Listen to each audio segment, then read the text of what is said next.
Le Grand Matin Sud Radio, 7h-10h, Patrick Roger, Cécile de Ménibus.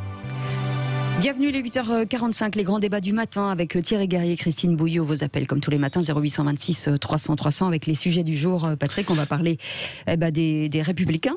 Oui, il y a beaucoup de sujets évidemment sur la table, notamment sur un plan politique. Alors il y a évidemment les Républicains avec la petite phrase d'Éric Ciotti. Éric Zemmour va-t-il semer ses zizanies? Parce que s'il avait le choix, Éric Ciotti dit qu'il pourrait très bien voter Zemmour plutôt que Macron au second tour, si c'était le cas. On va revenir aussi sur la gauche en fait dans un instant. Il y a la proposition d'ailleurs aussi des socialistes sur la vaccination obligatoire avec un débat qui est prévu mi-octobre. Là vous êtes quand même plus que sceptique quand on regarde. Défavorable à 92%. Oui, à 92%.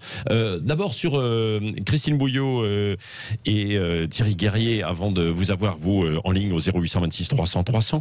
Ce qu'a dit Éric Ciotti, comment vous l'analysez, Thierry Guerrier? Écoutez, je crois qu'Éric Ciotti sait où est son électorat. Oui. Il regarde son électorat, notamment à Nice et en PACA, qui est à droite et déporté sur la droite de la droite. Et donc, il prépare le terrain pour sa propre carrière, en particulier en vue de 2027, 2022-2027.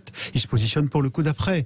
Il se dit que pour la droite, c'est foutu, qu'elle ne sera pas présente au second tour cette fois-ci encore, et il anticipe déjà le coup d'après. Ah, vous croyez? Ah oui, c'est ça. Il fait partie de ceux chez les Républicains qui considèrent que la porosité comme Wauquiez, avec les Laurent Wauquiez, qui n'a pas été... Il faut se souvenir que c'est Laurent Wauquiez qui avait invité en son temps Éric Zemmour dans une réunion de la droite et qui lui avait dit « Éric, tu es chez toi ».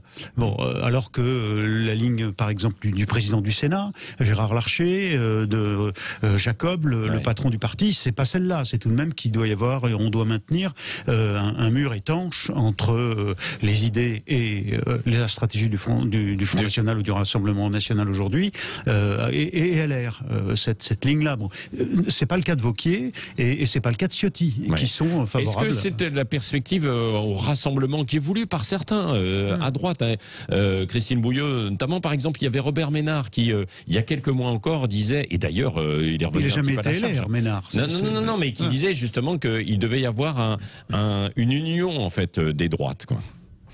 Oui, Robert Ménard qui a lancé une invitation vendredi, pas plus tard que vendredi, à Éric Zemmour pour venir dîner avec Marine Le Pen. Enfin, donc on voit bien discuter du contenu de propositions et pour faire en sorte, il joue les entremetteurs pour que les deux se parlent. Alors on voit bien qu'Éric Zemmour est au centre de toutes les attentions chez les droites, je dirais. Mais ce qui s'est passé effectivement avec la petite phrase de Ciotti, je rajouterais à ce que dit Thierry, c'est peut-être aussi une façon de se démarquer à l'intérieur de son propre camp, ou quand même, puisque la question qui lui était posée à l'élu des Alpes-Maritimes, c'était de savoir si au deuxième tour, il serait apte à voter pour Emmanuel Macron.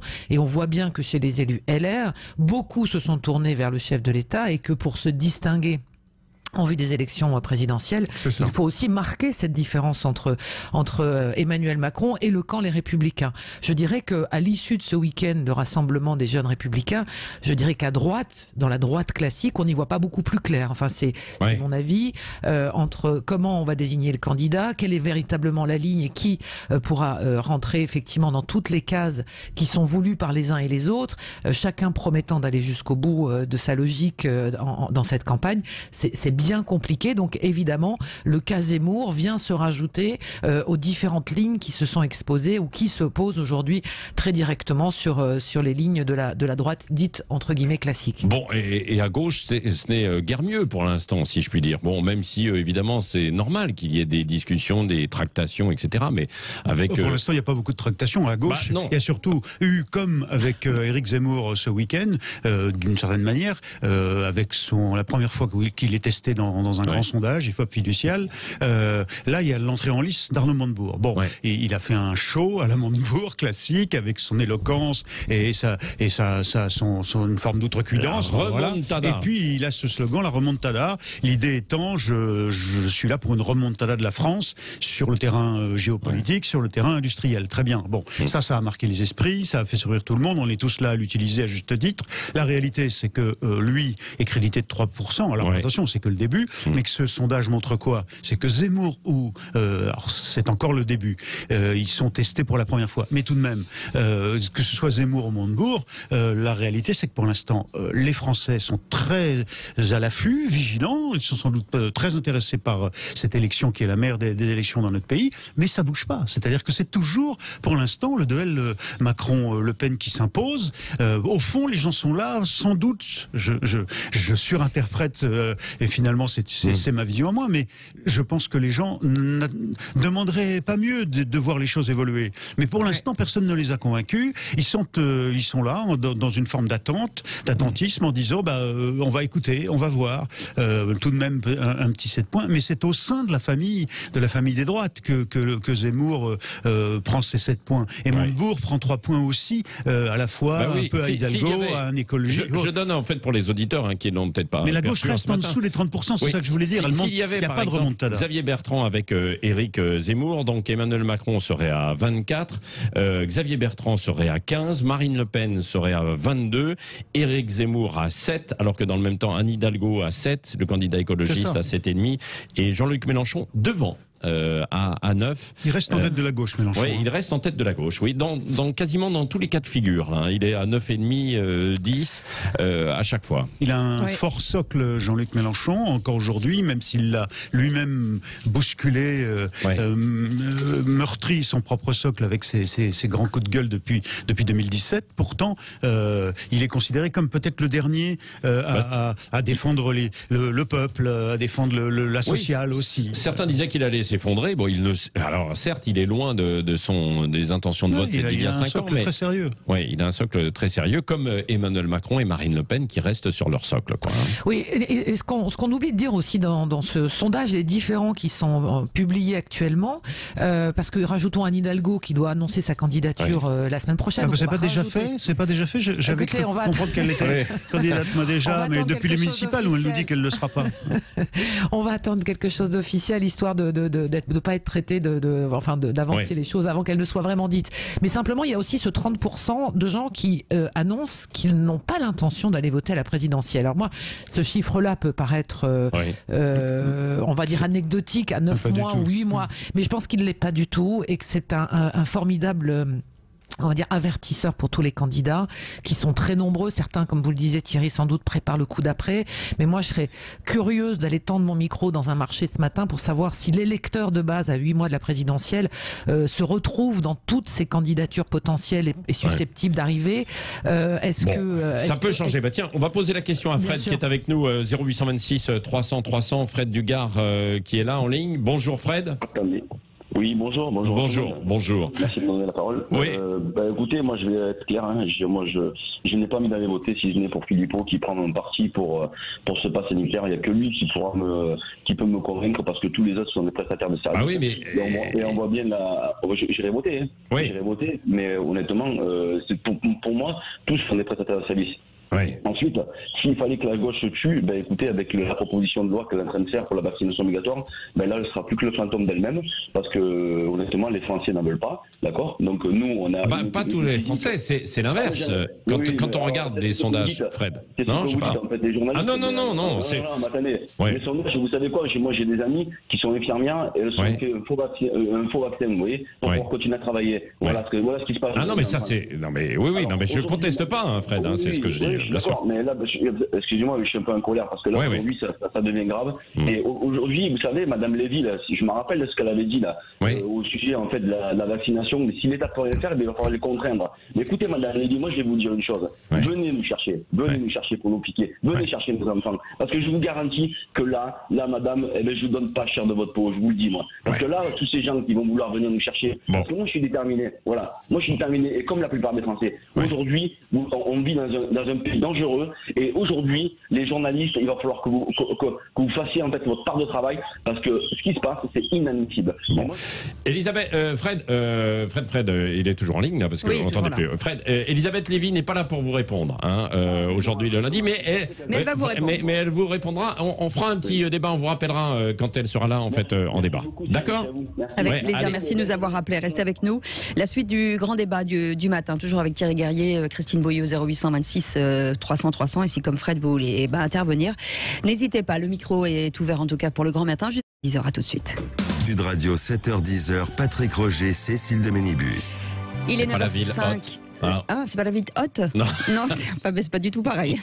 Du tout pareil. Bon, vous allez, voulez nous appeler un peu de sérieux parce que là on va parler de choses importantes. Les grands débats du matin ce matin avec Christine Bouillot et Thierry Garrier et bien entendu vos appels 0826 300 300. Dans un instant, Samia Maktouf sera avec nous, avocate, sur le procès qui va s'ouvrir mercredi, le procès des attentats du 13 novembre 2015. En attendant, c'est Félix Mathieu. Oui, on va voir avec Félix dans un instant. Donc évidemment sur ce procès un peu exceptionnel. Avant ça, on va poursuivre quand même hors norme. On va poursuivre et vous pouvez appeler pour réagir sur le procès. Ce procès effectivement cette semaine, qu'est-ce que vous en attendez? Est-ce que, puisqu'il va durer quand même 9 mois, est-ce qu'il n'y a pas un petit risque de diluer les débats, même s'il faut donner la parole aux victimes? J'attends vos appels 0826 300 300. D'ici là aussi, Thierry Garrier, ce qui fait beaucoup réagir évidemment sur nos réseaux sociaux et avec vous aussi, c'est cette proposition de loi socialiste, Christine Bouillot, sur la vaccination obligatoire. On a entendu Fred juste avant, là, qui était avant le journal, qui n'était pas du tout d'accord.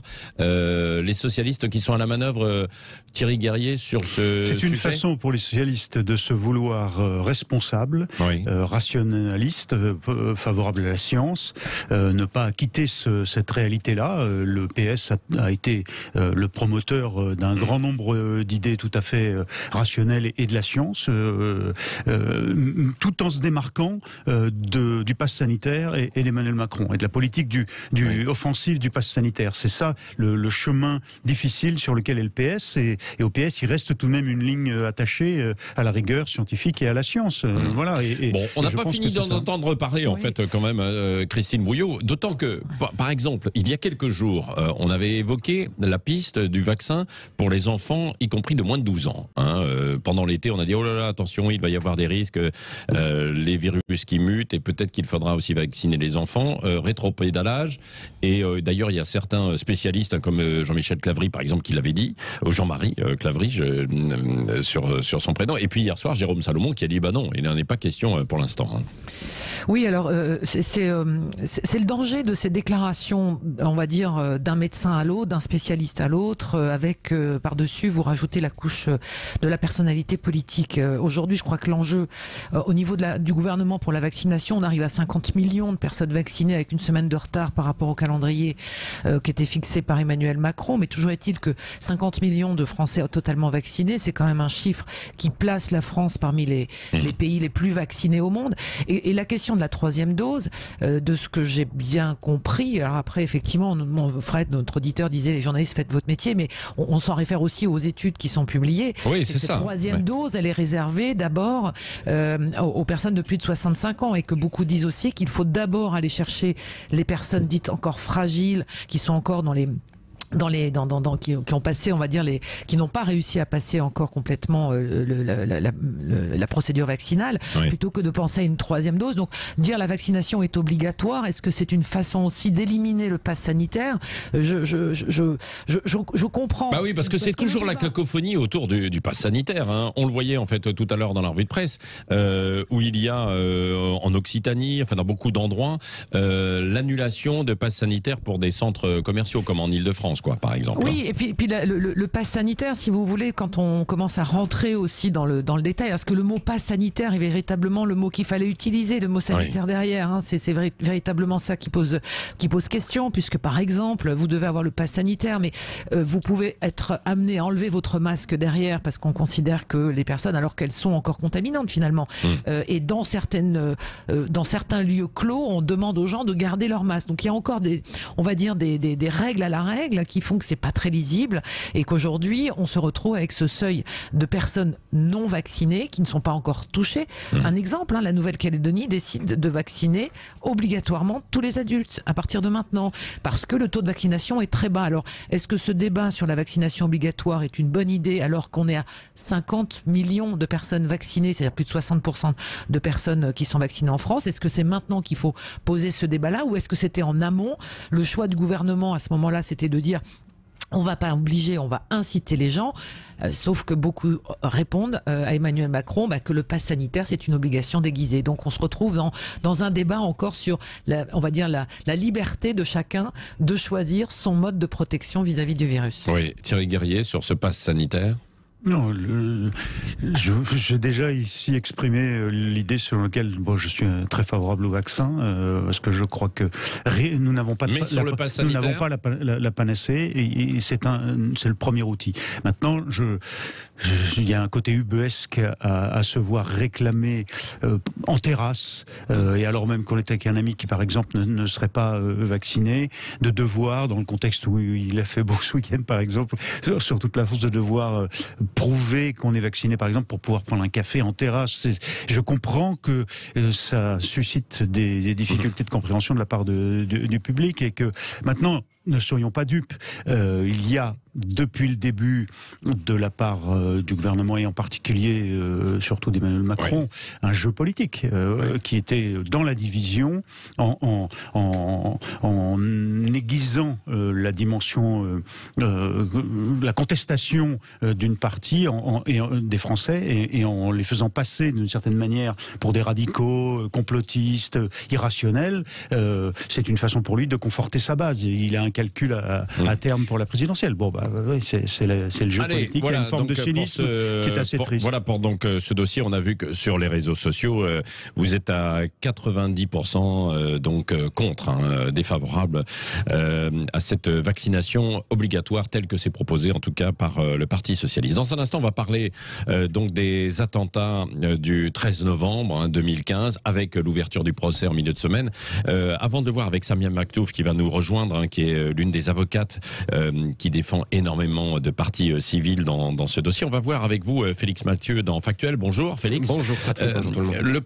Ce procès est d'ores et déjà qualifié d'historique, hors norme. Oui, 20 accusés, au moins 1800 parties civiles pour ce procès qui devrait durer jusqu'au mois de mai l'année prochaine.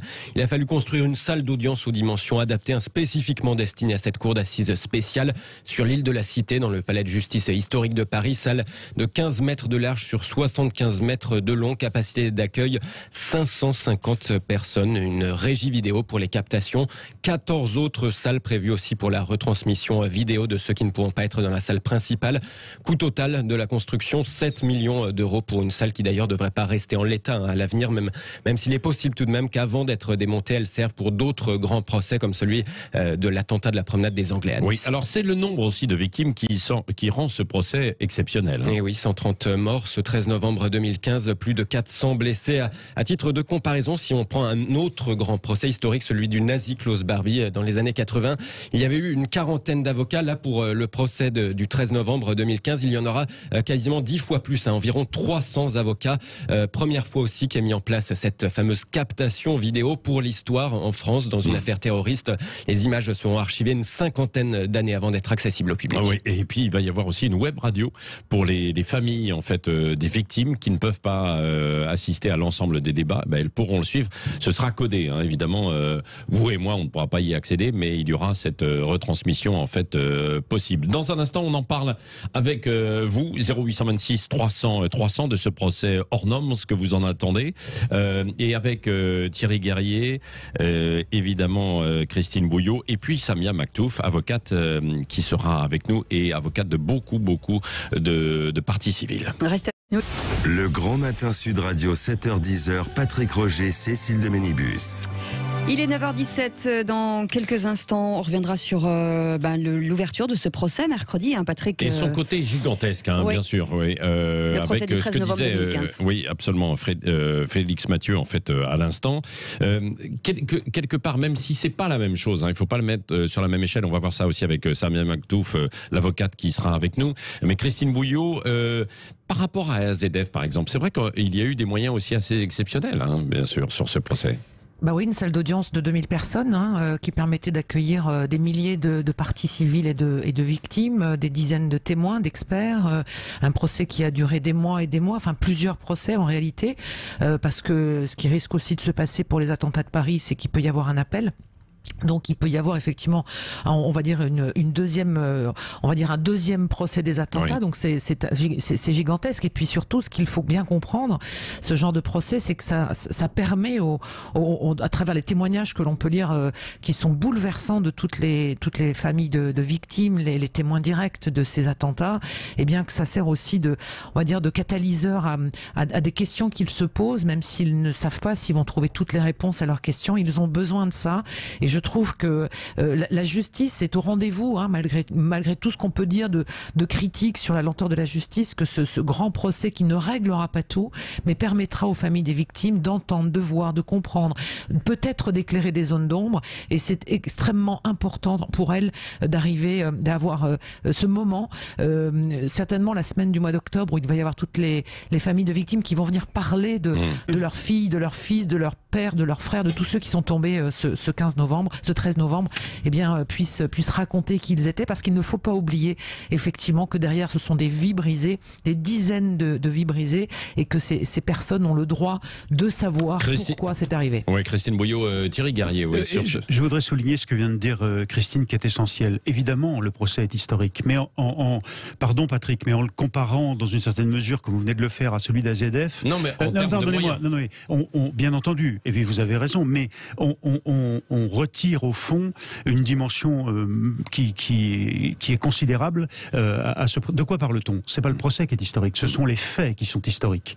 On parle de l'attentat du Bataclan, de l'hypercachère, du Stade de France, 130 morts, des lâches qui arrivent avec des armes qui, sous prétexte d'un délire en partie religieux, déboulent comme ça dans notre vie civile et nous déclenchent un nouvel épisode de cette guerre civile, commencé avec Charlie Hebdo. Regardez les difficultés que nous avons encore aujourd'hui, un an après, il y a quelques jours, un an après le début de la rentrée, à exprimer une dévotion légitime à l'égard de Samuel Paty, qui a été égorgé. Il y a une banalisation de tous ces éléments, comme le disait Christine, ce procès va permettre de retirer. On va pouvoir revenir à la réalité de la perception, même si c'est douloureux, de ce que les familles, de ce que les victimes ont vécu, vivent encore aujourd'hui, de cette immense souffrance de voir la société française, ce qui est naturel, poursuivre sa vie, mais faire comme si au fond les choses étaient réglées, ça n'existait plus, alors que la menace est toujours là. Ouais. C'est considérable. C'est ça qui est historique. Ouais. Alors évidemment, et le procès va permettre de nous ramener à cette réalité et à la nécessité de réfléchir sur comment la société doit évoluer pour que ça ne se reproduise plus. Oui, on va voir ce qu'en attendent donc les familles de victimes avec Samia Maktouf, l'avocate, dans un instant. Et puis comme chaque jour aussi, la France à vos côtés. Hein. Ça, ce sera à 10h moins le quart tout à l'heure, Cécile. Alors c'est autre chose évidemment. Oui, bien sûr. Mais c'est un combat aussi, c'est le combat des éleveurs d'ovins et de bovins qui est représenté aujourd'hui par Olivier Morin, un éleveur de brebis en Lozère, touché par les attaques répétées des loups. Pour rappel, en 2017, les loups ont tué tous les ans environ 13 000 animaux de type ovin et bovin, je l'ai dit, 4 000 attaques par an, ce qui est quand même assez énorme. Et puis des dommages énormes sur les animaux, des dommages énormes financiers aussi pour les éleveurs. Aujourd'hui, ils cherchent encore des solutions. Est-ce qu'on peut cohabiter entre les humains et ces espèces aujourd'hui avec l'ensauvagement, les élevages, il parle d'ensauvagement. Ouais. Philippe Folliot sera avec nous aussi, le sénateur du Tarn, qui lui soutient les éleveurs et essaye de trouver des solutions. Allez, tout ça c'est dans quelques minutes, et vos témoignages 0826 300 sur l'actualité. Et il est 9h. On revient dans un instant. Le Grand Matin Sud Radio, 7h-10h, Patrick Roger, Cécile de Ménibus. Il est 9h25, c'est les grands débats du matin. On revient bien entendu sur ce procès monumental qui va commencer mercredi, sur le 13 novembre 2015, sur les attentats. Vous voulez nous en parler? 0826 300 300, vous voulez exprimer votre soutien, votre émotion. On vous attend bien entendu au standard avec un procès monumental, Patrick. Oui, c'est un procès hors norme, comme on disait. Il doit durer 9 mois pour juger une vingtaine d'accusés, complices présumés des attentats qui ont été perpétrés. Alors on le rappelle, par 9 kamikazes qui ont fait 130 morts et 1300 blessés, bien sûr, dans leur chair et dans leur âme, parce qu'évidemment, ils le portent en fait toujours. Quoi. Difficile de se reconstruire. Oui. D'ailleurs, Christine Bouillot, quand il y a eu le procès aussi pour les tueries en fait de Montauban, c'était un petit peu la même chose avec les mêmes familles, quoi. Oui, absolument, avec des familles qui viennent... alors, ce qui est difficile dans ce genre de procès, pour avoir suivi les procès de Mohamed, enfin, dans tous les cas du frère de Merah, c'est que les familles de victimes attendent des explications, on va dire, rationnelles de la part des protagonistes, et c'est souvent très difficile de les avoir, parce qu'ils sont dans une espèce de folie aussi, hein, qui nous dépasse, et qui concrètement nous permettent pas d'avoir forcément toujours des réponses à la hauteur des questionnements de ces familles de victimes. Oui, c'est ça. Merci beaucoup Christine. Samia Maktouf est avec nous ce matin. Bonjour, merci d'être avec nous. Vous êtes avocate et arbitre et conseil auprès de la Cour pénale internationale, et parmi aujourd'hui vous intervenez bien entendu dans ce procès monumental dont on parle. Oui, combien de victimes combien de victimes représente 40 parties civiles sur les différents sites, à savoir le Stade de France, le Bataclan et les cafés. Il ne faut pas oublier les sites. Oui, c'est vrai. Comment les familles appréhendent en fait ce procès? Christine nous rappelait en fait le procès Merah, hein, donc où c'était auquel j'ai participé, bien sûr, puisque la famille du militaire et de Madame Ziaten. Oui, absolument, bien sûr, hein, vous y étiez. Comment elle l'appréhende en fait ce moment? Écoutez, c'est un moment extrêmement pénible. C'est la dernière ligne droite avant l'ouverture. Donc c'est un procès que les familles attendent depuis si longues années. C'est un procès attendu. C'est un procès qui a le mérite de se tenir, et c'est très important qu'il se tienne. Alors les attentes, elles sont de différents ordres, mais bien entendu, le premier, c'est que ce procès d'envergure, de grande taille, d'exception, comme on dit, et pas exceptionnel, va se tenir, et ça sera très important que les victimes, les parties civiles trouvent leur place dans cette enceinte gigantesque. Oui, est-ce que c'est plus d'ailleurs, en vous écoutant là aussi, Samia Maktouf, plus important pour les victimes que pour la condamnation des assaillants? Parce qu'en plus, il en reste moins, quoi, hein, bien sûr. L'un ne va pas sans l'autre. Oui. Il est très important pour les victimes, dans un cadre apaisé, dans la sérénité. Et je compte, et je fais entièrement confiance à la Cour d'assises spécialement constituée et aux membres qui sont des professionnels pour donner ce temps. C'est très important d'examiner les faits qui ont amené à condamner et qui amèneront à condamner ces accusés, et également en présence de ces parties civiles qui attendent, qui ont besoin d'entendre la vérité. Mais les faits, c'est-à-dire que de connaître les circonstances de la mort de chacun de leurs proches. Mais ça, on les connaît plus ou moins. Vous les connaissez, monsieur? Non, mais avec ces armes qui ont été dans le Bataclan. Non, mais c'est ça. Vous me donnez l'occasion de parler des victimes. Les victimes, ce n'est pas une masse. Les victimes, c'est un nom, c'est un vécu, c'est une vie brisée, c'est une chaise vide. Les victimes, c'est l'attente des allocations pour payer. Les victimes, c'est l'attente d'un retour de la mairie de Paris pour qu'on leur octroie un logement avec ascenseur. Les victimes, c'est pouvoir bénéficier de plus d'aide et d'assistance, parce que 2 heures par jour, c'est pas suffisant pour prendre sa douche et préparer son repas pour des personnes qui ne mangent plus comme nous. Ça, il faut le dire. Malheureusement, on ne parle pas des victimes. On ne parle que la veille de l'ouverture, parce qu'ils ont une place extraordinaire. Vous parliez du procès de Mohamed Merah. Mais quelle leçon de dignité, quelle leçon de courage nous avons eu de la part de l'ensemble des parties civiles qui se sont succédés à la barre. Donc, il faut qu'ils trouvent leur place, et surtout avoir ne serait-ce qu'une partie de la vérité. Oui. Mais Samia Maktouf, dans ce que vous définissez là, en fait, à l'instant, de ce qu'elles attendent, parce qu'elles attendent aussi, vous l'avez dit, des aides, de la réparation, etc. Pas que morale, hein, bien sûr. De la considération. C'est pourquoi ce procès est important, parce que ça va leur donner leur place dans ce procès. Et est-ce que 9 mois, en revanche, ça ne va pas être long et difficile et pénible pour elles? Comme un chemin de croix pour revivre, en fait, ce qui s'est passé pour leurs enfants, pour leurs amis, pour leur famille. Vous savez, la majorité des parties civiles qui vont se présenter à partir de mercredi, ils n'ont jamais mis les pieds dans une enceinte judiciaire. C'est très important. Vous savez, moi, on me pose la question suivante. À combien de distance seront les accusés par rapport à moi? Comment est constituée une cour? Qui sont? Est-ce qu'il y a des jurys? Est-ce qu'il y a où serons-nous? Il y aura des journalistes, il n'y aura pas des journalistes? J'ai pas envie de parler. Vous savez, il se pose beaucoup de questions. Alors 9 mois, oui, c'est lent pour les parties civiles, mais 9 mois pour notre état de droit, pour notre démocratie, ce n'est pas beaucoup, parce que, à l'inverse de ce que eux veulent imposer sur notre territoire, à savoir principalement l'obscurantisme, la charia, nous offrons une garantie de représentation. Chaque accusé a le droit de choisir de son propre choix jusqu'à 3 avocats qui seront payés par l'État et qui vont l'assister. Oui. Donc, vous voyez, c'est ça l'état de droit. Et l'état de droit a besoin de temps. Nous avons besoin d'examiner. Ça sera la tâche de cette cour d'assises spécialement constituée, examiner chaque parcours. Quel rôle a joué chaque accusé? Nous avons quelqu'un comme Salah Abdeslam, il n'est pas le seul à avoir gardé le mutisme, parce qu'on parle que de lui, d'autres l'ont fait. Je le dis pour les auditeurs, puisqu'il est apparu lors du procès en fait en 2018 à Bruxelles, c'est ça. Il avait dit jugez-moi, je n'ai pas peur de vous et de vos associés, je mets ma confiance en Allah. Donc s'il refait ce même genre de déclaration, probablement, quoi. Donc il y a du mutisme pour les familles, c'est terrible ça. Ni les familles, ni les survivants, ni les parties civiles, ni les victimes ne sont dupes, encore moins nous et la Cour.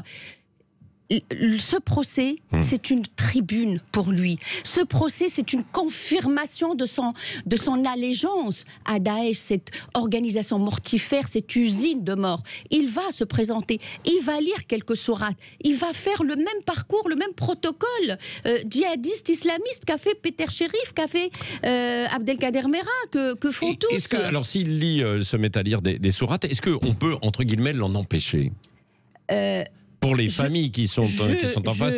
Je vous rappelle ce que je disais à l'instant, la France est un État de droit. Oui, je sais.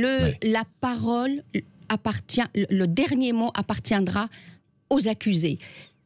La valeur du verdict qui sera prononcé le mois de mai, après 9 longues mois, cette valeur-là, c'est parce qu'on aura donné toute sa place à l'accusation. Laissez-le dire tout ce qu'il veut. Vous savez, les magistrats instructeurs, je saisis l'occasion pour les saluer, ont fait un travail exceptionnel, sans aucun mot de Salah Abdeslam ou d'autres. C'est eux qui ont trouvé les caches, c'est eux qui ont trouvé tout le circuit, c'est eux qui ont trouvé Carcache, qui a préparé les fausses pièces d'identité pour permettre à ces accusés de rentrer par nos frontières, qui sont aujourd'hui des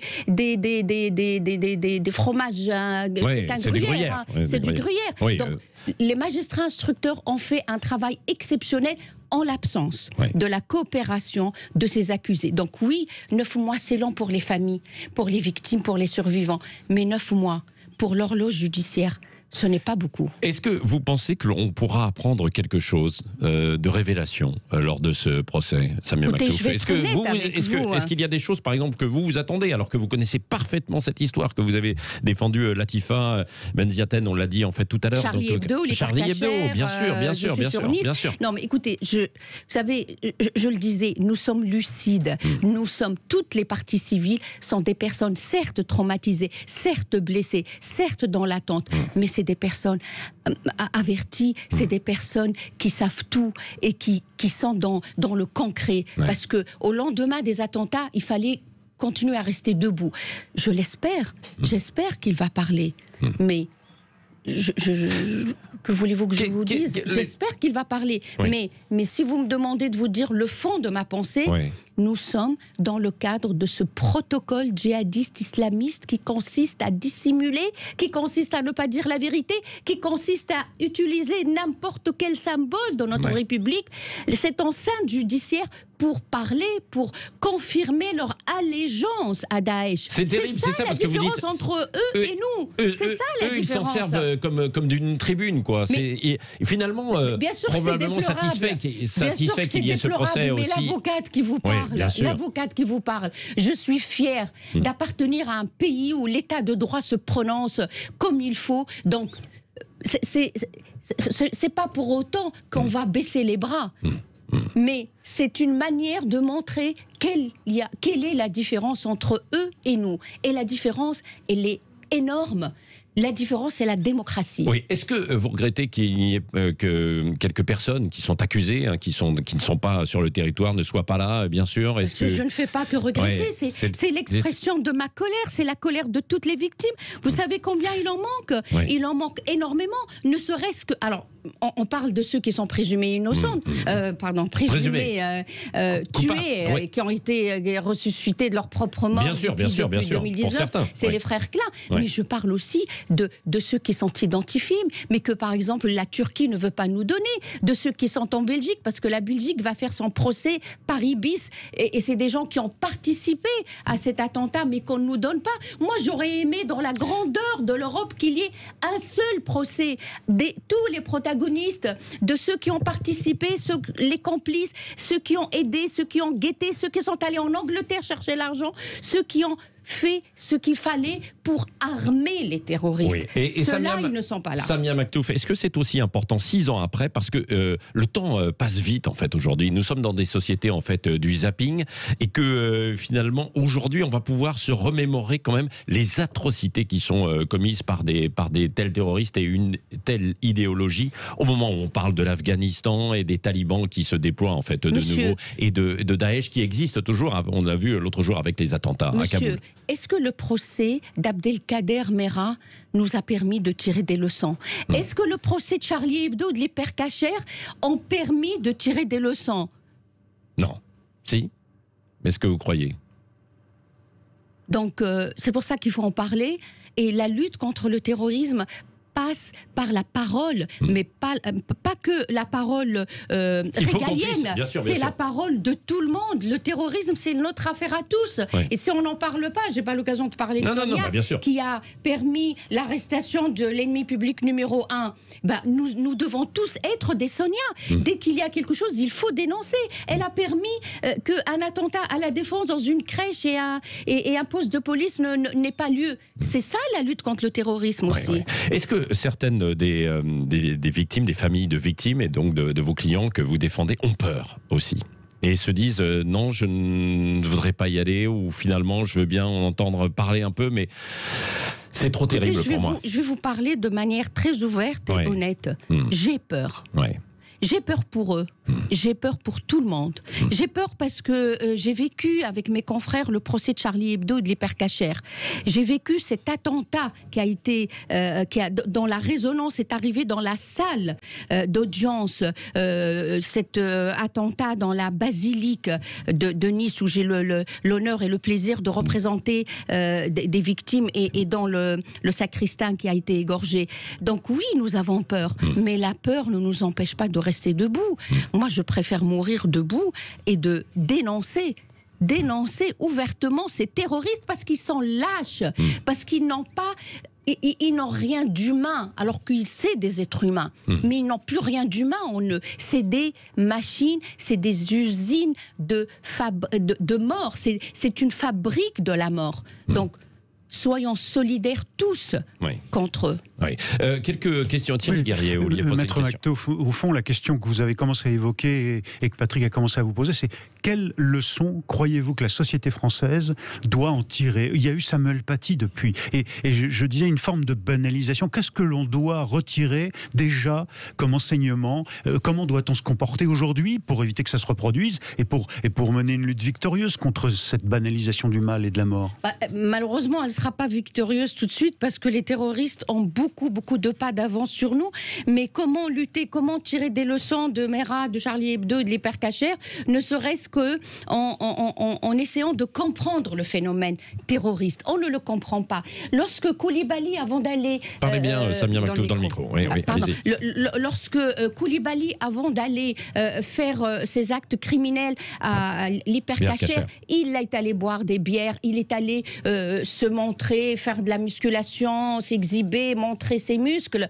C'est de la dissimulation. Il faut intégrer tous ces éléments pour comprendre le phénomène terroriste. On ne le comprend pas suffisamment assez, pardon. On ne se donne pas les moyens de le comprendre, parce qu'il faut que... Là, vous parlez de qui? Des politiques, de la société en règle générale? Alors, les politiques sont dans une démarche électoraliste. Merci de me donner l'occasion pour dire j'espère.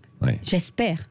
Et c'est un appel que je lance, que ce procès, par respect pour les victimes, ne soit pas l'occasion de tribunes électoralistes, parce que nous sommes à la veille d'élections. Donc, s'il vous plaît, messieurs les politiques, mesdames les politiques, laissez la place, toute la place, aux partis civils. Donc, oui, il y a des élans électoralistes, nous avons vu en Belgique. D'autant que ça va suivre toute la campagne électorale. Le cheikh Bassam, il mariait religieusement à l'enceinte même de la mairie belge des terroristes, alors que c'est un état de droit, la Belgique, Molenbeek, la France, Saint-Denis, Sami Amimour, il n'avait pas le droit, un des assaillants, il était sous contrôle judiciaire parce qu'il envoyait des jeunes combattre en Syrie, il était sous contrôle judiciaire avec un bracelet, il a remis son passeport.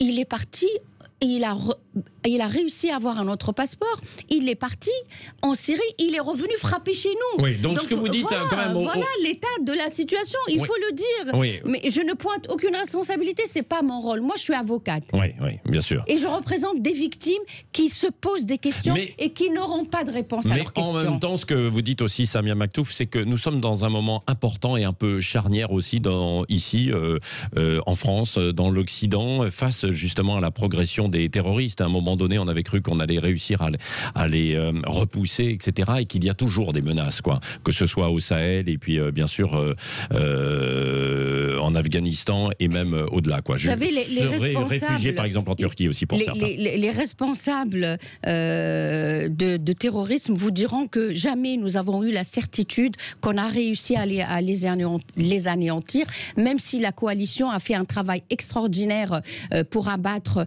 des têtes de Daesh, mais aujourd'hui, zéro risque n'existe pas. Ouais. Et un responsable honnête ne pourra pas vous dire le contraire de ce que je viens de dire. Ouais. Un dernier mot avec vous, Samia Maktouf, puisque vous êtes avocate, une quarantaine de clients. Comment vous préparez, vous, à ce procès, en fait, à ce marathon, parce que c'est 9 mois, vous y serez quasiment tous les jours. On rappelle que c'est l'après-midi. C'est à partir de 12h30 tous les jours. Ouais. Alors, d'abord, il faudrait que je vous dise que moi, j'y travaille depuis 6 longues années. Ouais. Je suis en contact permanent avec toutes les parties civiles que je représente. Se préparer, c'est connaître son dossier. Je pense connaître mon dossier et j'attends l'ouverture avec impatience de ce procès et surtout l'arrivée de certains témoins et le questionnement et l'interrogatoire des accusés qui, bien sûr, comme dans Charlie et l'hypercachère, vont se demander ce qu'ils font dans ce box. Et bien sûr que l'interrogatoire va être même pour vous, ce que vous avez dit tout à l'heure, ça va être dur, quoi. Bien sûr, pour les familles de victimes, etc. Nous sommes des êtres humains. C'est quelque chose qui a bouleversé la société française. Juste un mot, s'il vous plaît, avant de terminer. Je parlais de ce box vide. Il est également vide de femmes. Il n'y a pas de femmes dans ce box. Or, les femmes ont joué un rôle important. Je ne citerai que 2. Les femmes des clans qui ont revendiqué les attentats du 13 novembre et la femme de Carcache, un des accusés qui sera dans le box, qui a préparé et permis à des terroristes de pénétrer dans nos frontières. C'est celui qui a préparé les fausses identités. C'est elle qui a permis de les distribuer, de les donner. Ce n'est pas une manière, ce n'est pas condamnable ce qu'elle a fait. Où est-elle? Pourquoi elle n'est pas là? Pourquoi elle ne répond pas de ses actes? Merci beaucoup, Samia Maktouf, donc avocate, arbitre et conseil aussi auprès de la Cour pénale internationale, par ailleurs, CPI. Merci d'avoir participé en fait à cette interview. Bon courage à vous, évidemment, pour 9 mois de procès. Tout ce que vous avez dit est bien défini ce matin sur Sud Radio.